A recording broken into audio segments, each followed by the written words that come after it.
بسم اللہ الرحمن الرحیم۔ السلام علیکم ناظرین۔ شب قدر، فضائل، مسائل۔ شب قدر وہ رات ہے کہ جو ایمان والوں کے لیے مغفرت اور رحمت کا پیغام لے کر آتی ہے۔ اس رات میں اللہ کی رحمت کے دروازے کھلے ہوتے ہیں۔ رمضان المبارک اپنی برکات اور سعادتوں کو سمیٹتے اپنے اختتام کی طرف بڑھ رہا ہے۔ دنیا بھر کے مسلمان اس ماہ مبارک کی ابدی سعادتوں سے بہرہ مند ہو رہے ہیں۔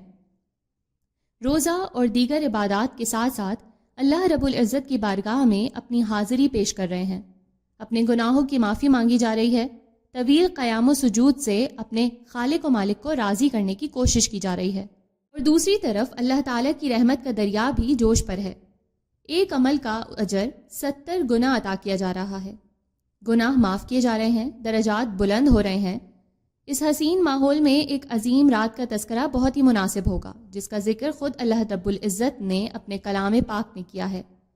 ماہ رمضان المبارک کے آخری عشرہ میں مستور یہ عظیم رات گناہ گاروں کی مغفرت کی رات ہے، مجرموں کی جہنم سے آزادی کی رات ہے۔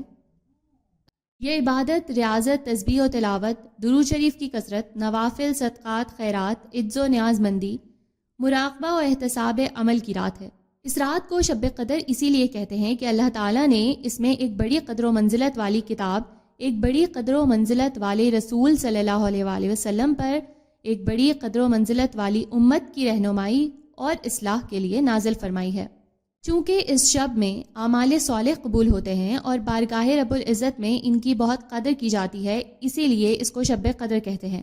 یوں تو مختلف مقامات پر شب قدر کی فضیلت کے متعلق متعدد ارشادات موجود ہیں، لیکن چونکہ اس پر اللہ تعالیٰ نے خود صورت اتاری ہے اور اس کے سارے فضائل خود رب العزت نے بیان فرما دیے ہیں، تو مناسب یہی معلوم ہوتا ہے کہ سب سے پہلے اس صورت کا ذکر ہو جائے جو اس موقع پر نازل ہوئی ہے۔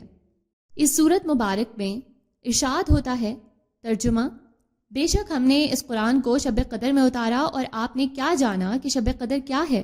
شب قدر 1000 مہینوں سے بہتر ہے، اور اس رات میں فرشتے اور روح یعنی جبریل امین اپنے پروردگار کے حکم سے امر خیر کے لیے اترتے ہیں۔ یہ رات طلوع فجر ہونے تک سراسر سلامتی ہے۔ 83 سال 4 ماہ کی عبادت۔ اس سورہ مبارکہ سے معلوم ہوا کہ اس کی ایک رات کی عبادت 1000 مہینوں سے بھی بہتر ہے۔ امت محمدیہ پر اللہ کریم کا یہ فضل عظیم ہے کہ اس میں ایک ایسی رات ہے جس میں اگر خشوع و خضوع سے عبادت کی جائے تو اس کا اجر 83 سال 4 ماہ کی مسلسل اور بے ریا عبادت سے زیادہ ہے۔ اس آیت طیبہ میں عبادت کے اجر کو اس حد تک محدود نہیں کیا گیا، بلکہ اس کے حدود کا تعین اپنے پاس رکھتے ہوئے اس سے بھی زیادہ اجر و ثواب عطا ہو سکتا ہے۔ اس ضمن میں مختلف مفسرین کی آراء موجود ہیں، جن کو پڑھ کر یہ نتیجہ اخذ کیا جا سکتا ہے کہ جو شخص جتنا زیادہ خشوع و خضوع سے اللہ کی عبادت کرے گا، اس کے اجر میں اتنا ہی اضافہ ہوگا۔ سورہ قدر کا شان نزول۔ لیلۃ القدر کے حوالے سے یہ نازل ہونے والی اس سورت کی شان کے نزول کے حوالے سے مختلف روایات موجود ہیں۔ سرکار دو عالم صلی اللہ علیہ وآلہ وسلم نے سنا کہ صحابہ کرام سابقہ امتوں کے لوگوں کی عمروں کی طوالت کے بابت اس زمن میں مختلف مفسرین کی آراء موجود ہیں، جن کو پڑھ کر یہ نتیجہ اخذ کیا جا سکتا ہے کہ جو شخص جتنا زیادہ خشوع و خضوع سے اللہ کی عبادت کرے گا، اس کے اجر میں اتنا ہی اضافہ ہوگا۔ سورہ قدر کا شان نزول۔ لیلۃ القدر کے حوالے سے یہ نازل ہونے والی اس سورت کی شان کے نزول کے حوالے سے مختلف روایات موجود ہیں۔ سرکار دو عالم صلی اللہ علیہ وآلہ وسلم نے سنا کہ صحابہ کرام سابقہ امتوں کے لوگوں کی عمروں کی طوالت کے بابت گفتگو کر رہے تھے، اور اس بات پر مغموم تھے کہ ان کی عمریں سب سے کم ہیں۔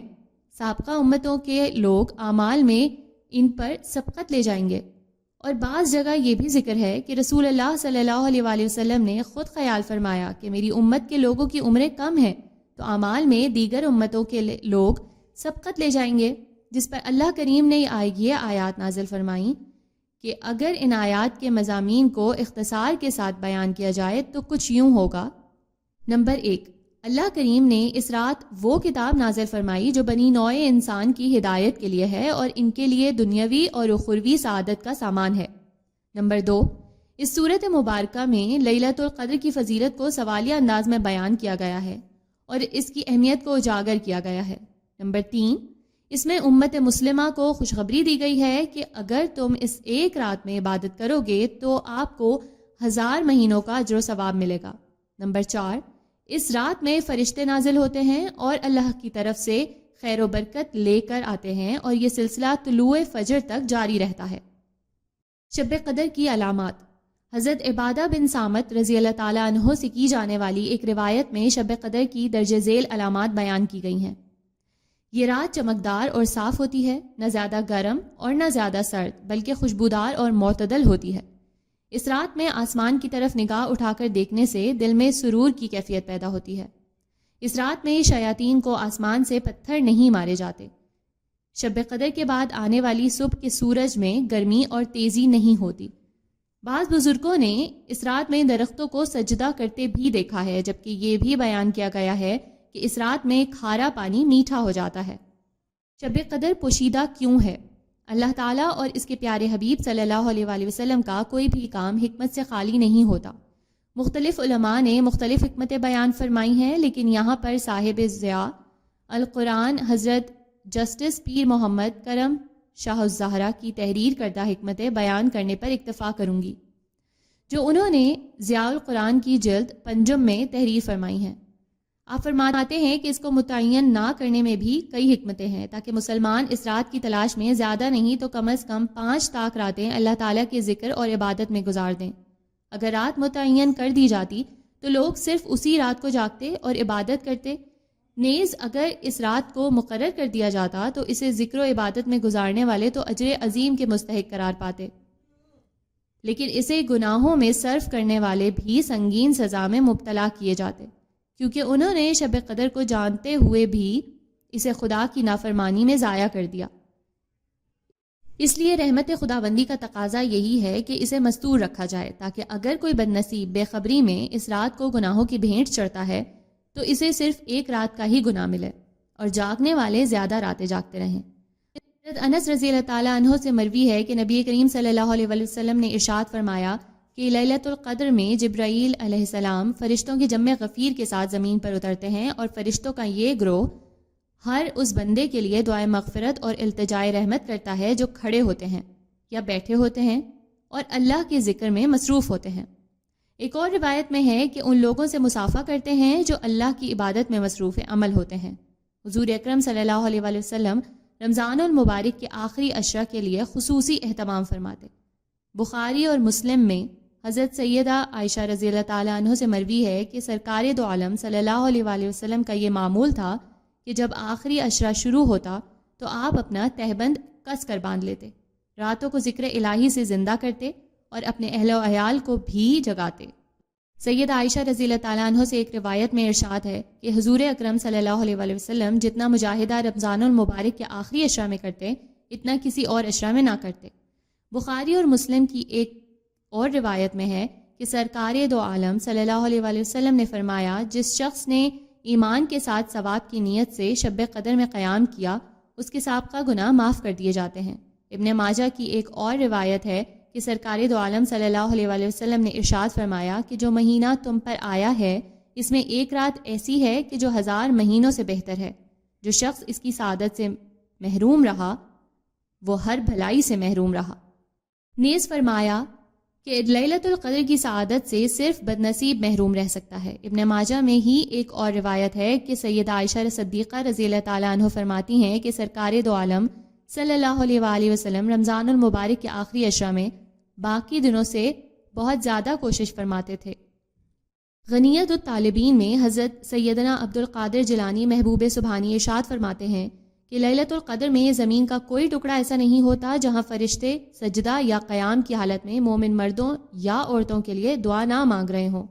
حضرت جبرائیل علیہ السلام زمین پر اترتے ہیں، تمام مومنوں سے مصافحہ کرتے ہیں، سلام کہتے ہیں اور ان سے کہتے ہیں کہ اگر تم اطاعت گزار ہو تو تم پر قبولیت اور احسان کے ساتھ سلامتی ہو، اگر تم گناہ گار ہو تو تم پر بخشش کے ساتھ سلامتی ہو، اگر تم سو رہے ہو تو تم پر رضائے الہی کے ساتھ سلام ہو، اگر تم قبر میں ہو تو تم پر خوشی اور خوشبو کے ساتھ سلام ہو۔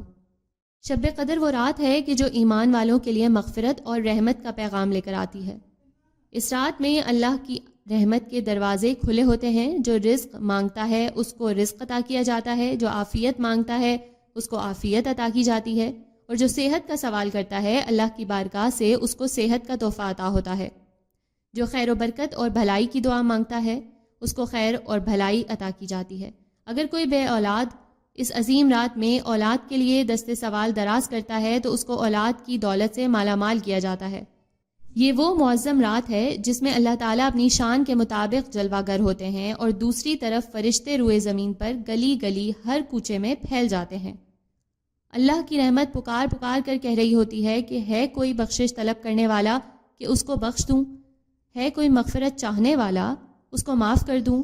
یہ عمل طلوع فجر تک جاری رہتا ہے اور خوش نصیب اپنی خالی جھولیاں بھر کر لے جاتے ہیں۔ شب قدر کی اصل عبادت رات کا قیام یعنی نماز ہے۔ اس رات کو جتنا ممکن ہو سکے قیام کرنا چاہیے۔ اللہ کی بارگاہ میں کھڑے ہو کر فرض نوافل نمازیں ادا کرنی چاہیے۔ اس رات کے اندر بندہ مومن کو چاہیے کہ وہ خوب توبہ و استغفار کرے، اپنے صغیرہ و کبیرہ گناہوں کی معافی طلب کرے اور اپنی لغزشوں پر ندامت کا اظہار کرے۔ شب قدر کی خاص دعا۔ اس عظیم رات کی ہر گھڑی قبولیت سے مالا مال ہوتی ہے۔ ہر لمحہ اللہ کریم کی توجہ اور رحمت کا دریا جوبن پر ہوتا ہے، لہٰذا اپنی پورے ذوق و شوق کے ساتھ دعا مانگنے کا اہتمام کرنا چاہیے۔ ام المومنین سیدہ عائشہ صدیقہ رضی اللہ تعالیٰ عنہ سے مروی ہے کہ میں نے اللہ کے پاک نبی صلی اللہ علیہ وآلہ وسلم کی خدمت میں عرض کی کہ یا رسول اللہ صلی اللہ علیہ وآلہ وسلم، اگر مجھے لیلۃ القدر نصیب ہو تو میں کیا دعا مانگوں؟ حضور اکرم صلی اللہ علیہ وآلہ وسلم نے ارشاد فرمایا کہ یوں دعا کیا کرو۔ ترجمہ: اے اللہ، تو بے شک معاف فرمانے والا کریم ہے، معاف فرمانے کو پسند کرتا ہے، ہمیں بھی معاف فرما۔ یہ ایک جامع دعا ہے جو ام المؤمنین رضی اللہ تعالیٰ عنہ کے ذریعے رسول اللہ صلی اللہ علیہ وآلہ وسلم نے خود تعلیم فرمائی۔ شب قدر کا غالب امکان۔ بعض صوفیہ کرام کا تو یہ فرمانا ہے کہ شب قدر سارا سال گھومتی رہتی ہے، لیکن احادیث مبارکہ کی روشنی میں یہ بات واضح ہوتی ہے کہ شب قدر رمضان المبارک کی آخری طاقراتوں میں پائی جاتی ہے، اور غالب امکان یہ ہوتا ہے کہ 27ویں رمضان کی شب قدر ہے۔ لہٰذا ہمیں رمضان کے آخری عشرہ کی طاقراتوں کو جاگ کر خصوصی اہتمام کرنا چاہیے تاکہ اللہ کی رحمت کے مستحق قرار پائیں۔ اللہ کریم اور رسول اللہ صلی اللہ علیہ وآلہ وسلم عمل کرنے کی توفیق عطا فرمائے، آمین۔